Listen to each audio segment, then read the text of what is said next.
देख रहे हैं खबरों का सबसे विश्वसनीय और धमाकेदार बुलेटिन न्यूज ब्लास्ट और आपके साथ में विजेंद्र सोनी। शुरुआत करते हैं वरिष्ठ संवाददाता योगेश शर्मा की रिपोर्ट के साथ। एक बार फिर से कांग्रेस में आंतरिक गतिरोध की आहट सुनाई दे रही है। जिलाध्यक्षों की नियुक्ति के कवायद के बीच ये आहट सुनाई दे रही है। दरअसल एआईसीसी ने खुद जिला अध्यक्ष पद के लिए तीन नामों का पैनल मांगा है और एआईसीसी की तरफ से प्रभारी अजय माकन ये पूरा टास्क करने वाले हैं। जिलाध्यक्षों के लिए सीधे जिला प्रभारियों से नाम मांगे गए हैं, जबकि अभी तक की अगर बात की जाए तो प्रदेश अध्यक्ष के जरिए नाम आगे भेजे जाते हैं। सभी जिलों के प्रभारियों को फोन करके नाम मांगे गए। आज सभी जिलों के नाम भेजे जा सकते एआईसीसी को परफॉर्मा, व्यक्तिगत या फिर मेल के जरिए भेजने के निर्देश दिए गए। अब प्रभारी अजय माकन की इस कदम की राजनीतिक गलियारों में चर्चा हो रही है। आखिर क्या है आलाकमान द्वारा सीधे जिलाध्यक्षों को फोन करने की मायने? आखिर क्यों प्रदेश संगठन को रखा गया? इस पूरे प्रकरण से दूर ये भी सवाल खड़ा हो रहा है। इन सवालों पर एक राजनीतिक प्रेक्षक ने जबरदस्त टिप्पणी की और कहा कि जिलाध्यक्षों की नियुक्ति से पीसीसी चीफ को दूर रखना नहीं न्यायोचित फैसला। जिलाध्यक्षों की नियुक्ति में पीसीसी चीफ का होता पूरा दखल। ऐसे में एआईसीसी और पीसीसी के बीच दूरियां बढ़ सकती है और एक बार फिर से प्रदेश में गुटबाजी भी बढ़ सकती है। इस पूरे घटनाक्रम के बीच पीसीसी चीफ गोविंद सिंह डोटासरा ने भी निर्देश दिए। पदाधिकारियों से एआईसीसी को भेजे जाने वाला पैनल पीसीसी को भेजने का निर्देश दिया है। अभी इस पूरे प्रकरण में अगले कुछ दिन बाद बहुत कुछ होता हुआ नजर आए। कहीं कि अगले कुछ दिन इस पूरे प्रकरण की वजह से दिलचस्प नजर आने वाला। और अब बात करते हैं राजस्थान आरएसएस, मुख्यमंत्री गहलोत और इतिहास की। 2008 में दूसरी बार जीतकर आई थी गहलोत सरकार। उस वक्त पड़ोसी राज्य मध्य प्रदेश में हुआ था अपहरण। अपहरणकर्ताओं ने गफलत में पकड़ा था 2 संघ प्रचारकों को, जबकि व्यापारियों का अपहरण करने आए थे ये किडनैपर, लेकिन उनकी जगह 2 प्रचारकों को उन्होंने पकड़ लिया था। किडनैपर्स दस्यु प्रभावित क्षेत्र धौलपुर में इन दोनों प्रचारकों को लेकर चले गए थे। तब मध्य प्रदेश के संघ ने राजस्थान आरएसएस से संपर्क साधा था। राज्य की आरएसएस इकाई ने घनश्याम तिवारी को इसकी जानकारी दी थी। इसके बाद तिवारी ने मुख्यमंत्री गहलोत से मुलाकात की थी। बगैर देर किए मुख्यमंत्री ने डीजीपी को स्पेशल टीम भेजने के निर्देश दे दिए थे और सिर्फ 9 घंटे में प्रचारकों को अपहरणकर्ताओं के चंगुल से छुड़ा लिया गया। उस समय मुख्यमंत्री अशोक गहलोत को संघ से मिला था साधुवाद। गहलोत ने उस समय भी दिया था गुड गवर्नेंस और लॉ एंड ऑर्डर का संदेश। साथ ही सियासी मित्र घनश्याम तिवारी का भी मान रखा था। राजस्थान की परंपराओं के अनुसार गहलोत ने की थी मानवीय मदद। आज जब आरएसएस क्षेत्रीय प्रचारक निम्बाराम को लेकर जांच की बात आ रही है तो गहलोत विधि सम्मत एक्शन लेंगे, लेकिन नाजायज तौर पर स्थानीय संघ प्रमुख को परेशान नहीं किया जाएगा।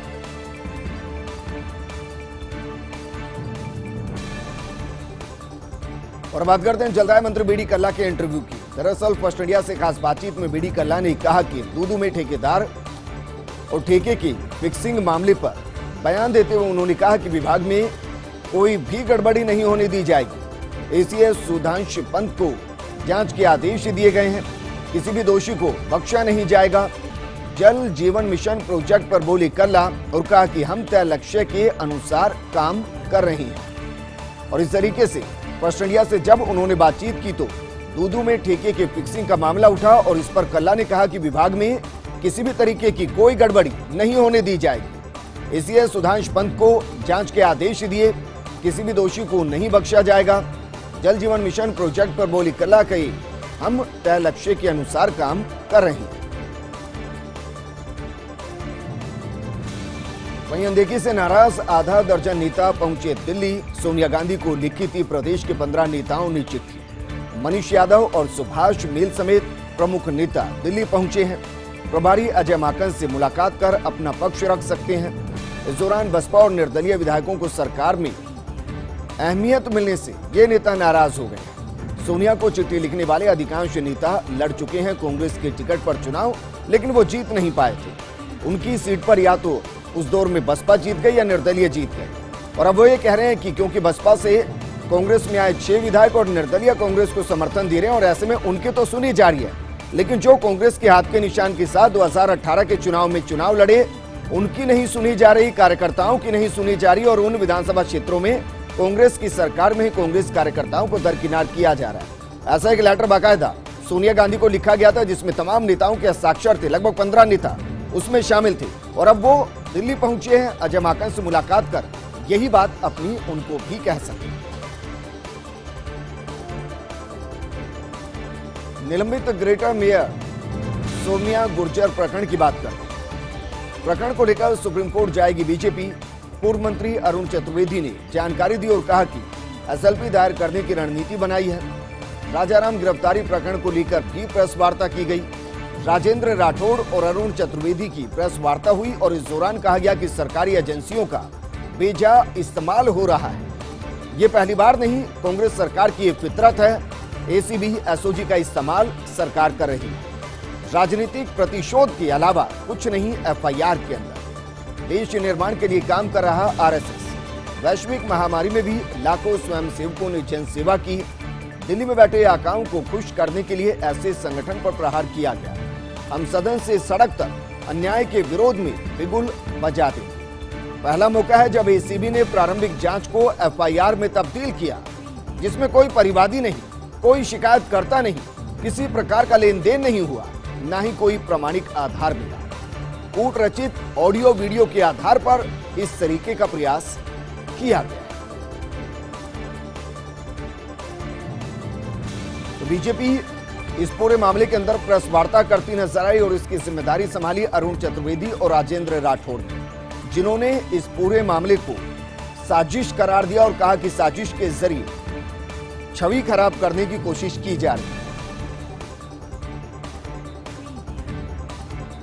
और बात करते हैं राजनीतिक गलियारों की बड़ी गपशप। राजाराम गिरफ्तारी प्रकरण में निम्बाराम एफआईआर प्रकरण और बीजेपी अब करेगी आर पार की लड़ाई। अंदरूनी तौर पर बनाई जा रही रणनीति, पार्टी के भीतर हुई सियासत की सर्वाधिक चर्चा। सूत्रों की माने तो पार्टी को है निजी स्वयंसेवी संगठन का नाम आ जाने से नाराजगी। कहा जा रहा है कि इसी कारण से राज्य के प्रमुख बीजेपी नेताओं की मंत्रणा हुई है। आज रात फिर सेमी वर्चुअल मीटिंग में आगे की रणनीति बनाई जाएगी और ये प्रकरण तेजी से आगे बढ़ता हुआ सियासी मोड़ लेता हुआ बीजेपी वेब खुलकर सामने आ चुकी है। प्रेस वार्ता की गई और प्रेस वार्ता करते हुए कहा गया कि सरकार एसओजी और एसीबी का बेजा इस्तेमाल कर रही है और साजिश के तहत फंसाया जा रहा है। सियासत भी दिखाती है जबरन, दो अजीज दोस्तों को भी लड़वाती एक दूसरे से। सतीश पूनिया के 23 साल पुराने लेटर बम ने कुछ ऐसा ही कर दिया है। राजेंद्र राठौड़ के करीबी मित्र रहे रोहिता शर्मा आज खुलकर राठौड़ के खिलाफ बोलते नजर आए। कल तक तो इशारों में ही बात कही गई थी, लेकिन आज कह डाला वो सब कुछ जिससे दिख रही हैं दरारें। किसी जमाने में दोनों ही थे भैरव सिंह शेखावत के विश्वस्त और उसके बाद वसुंधरा राजे के खास पैसालार भी दोनों ही नेता रहे। लेकिन राजेंद्र राठौड़ की वसुंधरा राजे से एक वक्त के बाद दूरी बन गई थी, जिसके बाद भी दोनों की दोस्ती पर कोई प्रभाव नहीं पड़ा था। लेकिन इस लेटर बम के बाद दोनों के अंदर बयानबाजी हुई और उसने दोनों दोस्तों के अंदर दरार डालने का काम किया।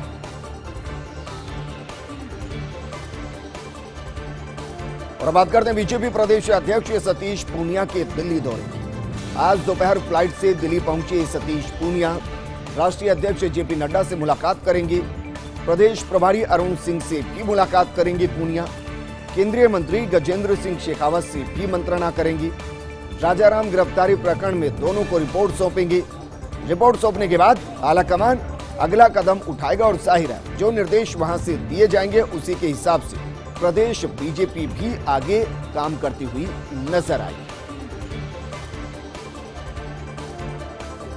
बीवीजी कंपनी और राजाराम गुर्जर डील प्रकरण की बात करें। दरअसल राजाराम गुर्जर और ओमकार 3 दिन के रिमांड पर हैं। 2 जुलाई तक रिमांड पर भेजे कोर्ट ने। जज उपेंद्र शर्मा ने 2 जुलाई तक रिमांड पर इन दोनों को भेज दिया। आरोपियों के अधिवक्ताओं ने रिमांड मांगने का विरोध किया। आरोपियों की दलील है कि मनगढ़ंत कहानी बनाकर एसीबी ने दर्ज किया है मुकदमा। राम मंदिर और प्रताप फाउंडेशन में चंदा देने के लिए बातचीत हुई। कंपनी में CSR फंड के तहत 2% दिया जाता चंदा। और एसीबी ने कहा कि ऑडियो वीडियो की जयपुर, हैदराबाद और तेलंगाना में जांच करवाई गई। ग्रेटर और हेरिटेज 2 निगमों के बकाया हैं 276 करोड़ रुपए।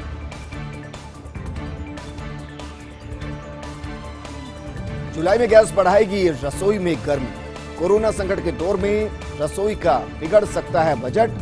घरेलू गैस सिलेंडर्स के दाम में 58 रुपए की वृद्धि संभव है। कल से लागू हो सकती हैं बढ़ी हुई दरें।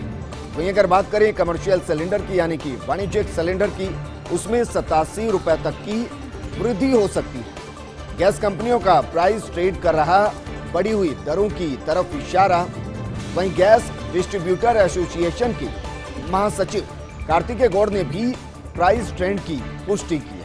आम आदमी पहले से ही पेट्रोल डीजल की कीमत से जूझ रहा है और ऐसे में घरेलू गैस के दाम बढ़ने से मानो उसकी कमर ही टूट जाएगी। जेडीए के निदेशक अभियांत्रिकी की नियुक्ति मामले में बड़ी खबर है। जानकार सूत्रों के हवाले से बड़ी खबर मिली है। दोनों अतिरिक्त मुख्य अभियंताओं को जिम्मेदारी दी जाएगी। जेडीए के अतिरिक्त मुख्य अभियंता देवेंद्र गुप्ता, अजय गर्ग को जिम्मा दिया जाएगा। निदेशक अभियांत्रिकी पद की अतिरिक्त जिम्मेदारी जल्द ही नगरीय विकास विभाग इसके आदेश जारी करने वाला है। तो बड़ी खबर हम आपको बता रहे हैं और बड़ी खबर दरअसल ये है कि जेडीए के निदेशक अभियांत्रिकी की नियुक्ति, इससे जुड़ी बड़ी खबर है। और जानकार सूत्रों ने जो खबर दी है उसके मुताबिक दोनों अतिरिक्त मुख्य अभियंताओं को जिम्मेदारी दी जाएगी। जेडीए के अतिरिक्त मुख्य अभियंता देवेंद्र गुप्ता, अजय गर्ग को जिम्मा दिया जाएगा। निदेशक अभियांत्रिकी पद की जिम्मेदारी दी जाएगी। जल्द ही नगरीय विकास विभाग इसके आदेश भी जारी कर देगा और जैसे ही आदेश जारी करेंगे उसके बाद दोनों अपनी जिम्मेदारियों को संभालना शुरू कर देंगे।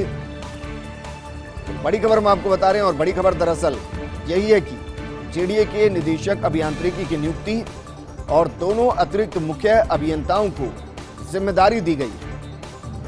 जेडीए के अतिरिक्त मुख्य अभियंता देवेंद्र गुप्ता, अजय गर्ग को जिम्मा दिया जाएगा। निदेशक अभियांत्रिकी पद की अतिरिक्त जिम्मेदारी दी जाएगी। जल्द ही नगरीय विकास विभाग आदेश जारी कर देगा। कोरोना काल में बढ़ती महंगाई के बीच अमूल दूध भी महंगा हुआ है। 2 रुपए प्रति लीटर बढ़े अमूल दूध के दाम। 1 जुलाई से अमूल दूध 2 रुपए प्रति लीटर महंगा मिलेगा। कल से ही देश के सभी राज्यों में नई रेट के साथ अमूल दूध मिलेगा। पेट्रोल डीजल की बढ़ती कीमतों का असर दिख रहा है।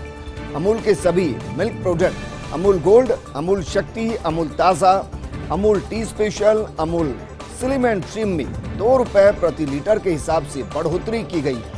करीब 1.5 साल के बाद अमूल दूध के दाम बढ़े हैं। नए दाम लागू होने के बाद अमूल गोल्ड का दाम 58 रुपए प्रति लीटर हो जाएगा। और बात करते हैं बुजुर्ग तीर्थ यात्री योजना पर संकट के बादल। बुजुर्ग यात्री तीर्थ योजना पर कोरोना का ग्रहण दिखाई दिया। 5000 से ज्यादा बुजुर्गों की तीर्थ यात्रा पर पानी फिर गया है।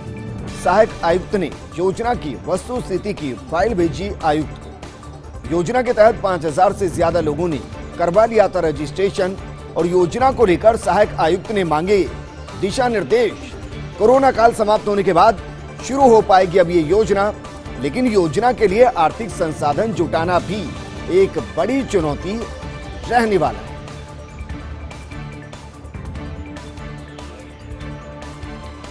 और अब बात करते हैं तीसरी लहर की आहट की। तीसरी लहर की आहट के बीच SNUI ने रैंकिंग जारी की है। बच्चों का सबसे बड़ा अस्पताल जेके लॉन्स सुविधाओं में टॉप 10 में भी नहीं है। चिकित्सा विभाग के 14 मापदंडों पर खरा नहीं उतरा अस्पताल।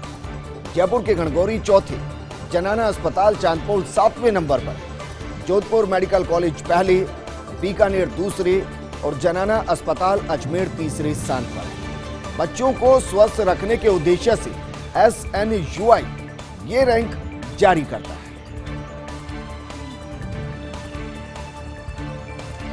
और देश के लिए एक राहत की खबर है, क्योंकि मॉडर्ना टीकों के आयात की मंजूरी मिल गई है। DGCI ने सिप्ला को मॉडर्ना टीके की आयात और बिक्री की अनुमति दी है। देश में चौथा टीका जिसे आपात इस्तेमाल की मंजूरी मिली है। mRNA तकनीक से विकसित देश में पहली वैक्सीन ये होगी। कोरोना के खिलाफ 94.1% प्रभावी है मॉडर्ना वैक्सीन। अगले महीने से देश में उपलब्ध हो सकता है ये टीका। कंपनी के अनुसार कीमत तय नहीं, लेकिन कम ही रहेगी। मॉडर्ना इस साल 30 करोड़ और अगले साल तक दे सकती 100 करोड़ डोज। दूसरी तरफ फाइजर भी इस साल दे सकती 100 करोड़ के आसपास डोज। कोरोना की दूसरी लहर में निरक्षरों की साक्षरता पर लगा ब्रेक। 4,20,000 निरक्षरों की साक्षरता पर कोरोना का साया मंडराने लगा। मानो लिखना पढ़ना अभियान आखिरी चरण में आकर थम सा गया। मानव संसाधन मंत्रालय की तरफ से मार्च में करवानी थी परीक्षा, लेकिन कोरोना की दूसरी लहर ने अभियान को 3 महीने और बढ़ा दिया। हाल ही में मंत्रालय ने सभी राज्यों से वीसी कर तैयारियों पर चर्चा की थी, जिसमें अधिकतर राज्यों में अधूरी तैयारियों के चलते परीक्षा कराना संभव नहीं। सिर्फ राजस्थान ही वो इकलौता राज्य है जिसने पूरी तैयारी कर रखी है। और इतना ही नहीं, राजस्थान परीक्षा करवाने को लेकर भी तैयार है। फिलहाल मंत्रालय ने 25 जुलाई परीक्षा की संभावित तारीख तय कर रखी है, लेकिन अन्य राज्यों के अधूरे होमवर्क के चलते परीक्षा का आगे खिसकना लगभग तय माना जा रहा है। और अब बात एक ऐसी खबर की जो वाकई में सावधान करने वाली है, अलर्ट करने वाली है। एक बार फिर से सर्जरी होने के बाद फैल रहा ब्लैक फंगस।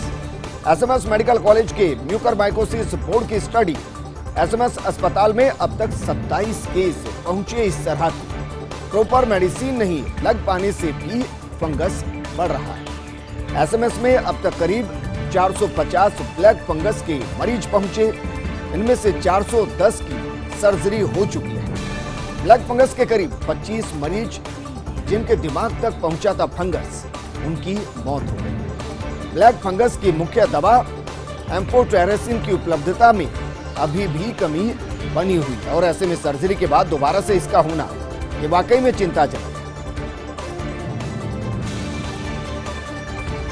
वहीं अफसरों की कमी के बीच एक्स्ट्रा ऑर्डिनरी लीव बनी सिरदर्द। 313 का आईएएस का कैडर, इनमें से 247 उपलब्ध है। इनमें से 18 आईएएस प्रतिनियुक्ति पर और 3 लंबे अवकाश पर। विक्रम जिंदल है सैनफोर्ड यूनिवर्सिटी अमेरिका के अंदर स्टडी लीव पर। जुलाई 2021 को समाप्त हो रही उनकी अवकाश अवधि।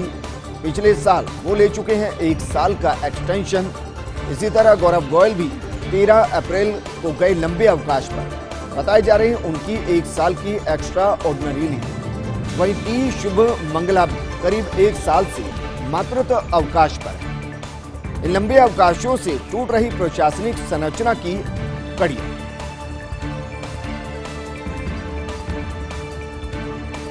जुलाई में गैस बढ़ाएगी रसोई में गर्मी। कोरोना संकट के दौर में रसोई का बिगड़ सकता है बजट और घरेलू गैस सिलेंडर के दाम में 58 रुपए तक की वृद्धि संभव। कल से लागू हो सकती है बढ़ी हुई दरें। वाणिज्यिक सिलेंडर में 87 रुपए तक की वृद्धि हो सकती है। गैस कंपनियों का प्राइस ट्रेंड कर रहा बढ़ी हुई दरों की तरफ इशारा। गैस डिस्ट्रीब्यूटर एसोसिएशन के महासचिव कार्तिकेय गौड़ ने भी प्राइस ट्रेंड की पुष्टि की है। आम आदमी पहले से ही पेट्रोल डीजल की कीमतों से जूझ रहा है और ऐसे में घरेलू गैस के दाम बढ़ना मानो आम आदमी की कमर को तोड़। जेडीए के निदेशक अभियांत्रिकी की नियुक्ति मामले में बड़ी खबर। फर्स्ट इंडिया की खबर पर लगी मोहर। दोनों अतिरिक्त मुख्य अभियंताओं को जिम्मेदारी दी गई है। जेडीए के अतिरिक्त मुख्य अभियंता देवेंद्र गुप्ता, अजय गर्ग को जिम्मा मिला है। निदेशक अभियांत्रिकी पद की अतिरिक्त जिम्मेदारी मिली है। नगरीय विकास विभाग ने आदेश जारी किए हैं।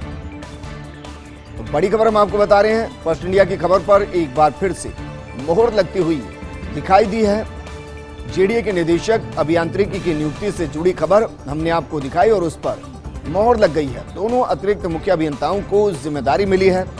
जेडीए के अतिरिक्त मुख्य अभियंता देवेंद्र गुप्ता, अजय गर्ग को जिम्मा दिया गया है। निदेशक अभियांत्रिकी पद की अतिरिक्त जिम्मेदारी दी गई है। नगरीय विकास विभाग ने इसके आदेश जारी कर दिए। फर्स्ट इंडिया की खबर पर एक बार फिर से मोहर लगती है। हमने पहले ही आपको इसकी जानकारी दे दी थी और अब इसके आदेश भी जारी हो चुके हैं। इस वक्त की बड़ी खबर हम आपको बता रहे हैं। जेडीए के निदेशक अभियांत्रिकी की नियुक्ति मामले में बड़ी खबर है। फर्स्ट इंडिया की खबर पर मोहर लगी है। दोनों अतिरिक्त मुख्य अभियंताओं को जिम्मेदारी दी गई है। जेडीए के अतिरिक्त मुख्य अभियंता देवेंद्र गुप्ता, अजय गर्ग को जिम्मा दिया गया है। निदेशक अभियांत्रिकी पद की अतिरिक्त जिम्मेदारी दी गई है। मेरे सहयोगी अभिषेक श्रीवास्तव जुड़ गए हैं। अभिषेक, फर्स्ट इंडिया की खबर पर एक बार फिर से मोहर लगी है। अब इसके बाद किस तरीके के बदलाव देखने को मिलेंगे? देखिए विजेंद्र, फर्स्ट इंडिया न्यूज ने कल ही अपनी खबर में बता दिया था कि जो सरकार है वो जो अतिरिक्त मुख्य अभियंता है, भले ही उनकी डीपीसी नहीं हुई है, उनकी पदोन्नति मुख्य अभियंता के पद पर नहीं हुई है, लेकिन उनको चार्ज दे सकती है। और आज ये आदेश जारी भी हो गए इस बारे में, क्योंकि जेडीए में पहले भी परंपरा रही है एडिशनल चार्ज देने की डायरेक्टर इंजीनियरिंग के पद पे, क्योंकि जो खुद एनसी माथुर हैं जो आज रिटायर हो रहे हैं इस पद से, उनको भी शुरू में 100 साल एडिशनल चार्ज बतौर डायरेक्टर इंजीनियरिंग रहा था।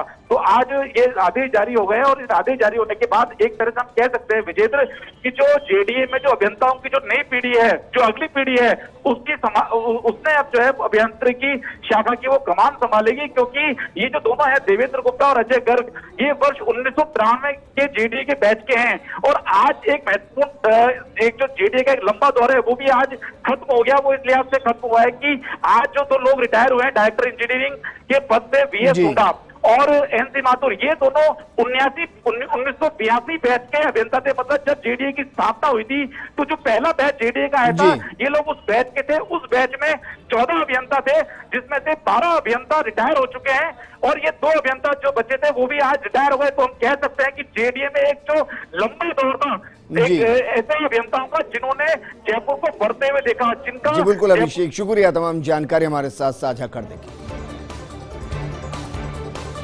आगे बढ़ते हैं। राजस्थान के 6 जिलों से होकर गुजरेगा super tiger corridor. Tiger corridor से बदलेगी प्रदेश में वाइल्ड लाइफ टूरिज्म की तस्वीर। धौलपुर से कोटा तक पूरे कॉरिडोर में सुनाई देगी बाघों की दहाड़। पहली बार पूरी चंबल बेल्ट में हर जगह दिखेंगे बाघ। धौलपुर, कैला देवी, आमली टोंक, रणथंभौर, रामगढ़ और मुकुंदरा। इधर एनसीआर में सरिस्का के बाघों से बढ़ रहा आकर्षण। फिलहाल प्रदेश में पहली बार बाघों की संख्या 100 के पार पहुंची है। बात करें रणथंभौर की तो 69 बाघ हैं, सरिस्का में 23 बाघ हैं, करौली धौलपुर में 4-4 और रामगढ़ मुकुंदरा में 1-1 बाघ है। कुल 103 बाघ और 4 टाइगर रिजर्व से मिलेगी टूरिज्म इंडस्ट्री को संजीवनी। जल्द ही कुंभलगढ़, टौड़गढ़ की रिजर्व बनने की संभावना से और भी ज्यादा मजबूती मिलती नजर आएगी। इस बुलेटिन में फिलहाल इतना ही, लेकिन आप बने रहिए फर्स्ट इंडिया न्यूज के साथ, क्योंकि खबरों का सिलसिला लगातार जारी है। नमस्कार।